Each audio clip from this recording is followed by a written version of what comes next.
देखिए एक मैट्रिक्स का एमसीक्यू है 2054 is equal to P plus Q, जहाँ पी एक सिमेट्रिक मैट्रिक्स है और क्यू जो है अस्क्यू सिमेट्रिक मैट्रिक्स है।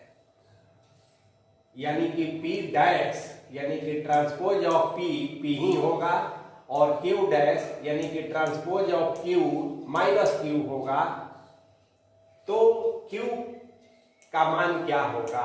चार ऑप्शन दिया हुआ है। तो आइए सबसे पहले इस मैट्रिक्स को दिया हुआ मैट्रिक्स को हम ए मान लेते हैं। अब इसका ए ट्रांसपोज निकाल लेते हैं। हम जानते हैं कि ए और ए प्लस 1/2 से डिवाइड कर देते हैं तो यह सिमेट्रिक होता है, और ए माइनस ए डैश यह अस्क्यू सिमेट्रिक होता है। यानी कि एक थ्योरम है कि any square matrix can be expressed as the sum of symmetric and skew symmetric. तो इसी कंसेप्ट का यूज करते हुए हम क्यू का वैल्यू या पी का वैल्यू निकाल सकते हैं। तो इसको हमने पी माना, इसको हमने क्यू माना।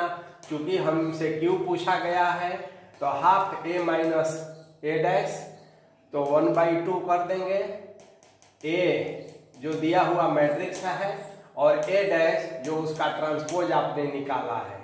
अब मैट्रिक्स में सब्ट्रैक्शन का नियम आप जानते हैं, 2 - 2 0 हो गया, 0 - 5 -5 हो गया, और इसी तरह से अब 1/2 मैट्रिक्स के हर एलिमेंट में चला जाएगा तो ये तो 0 ही रह गया दोनों, आई -5/2 5/2।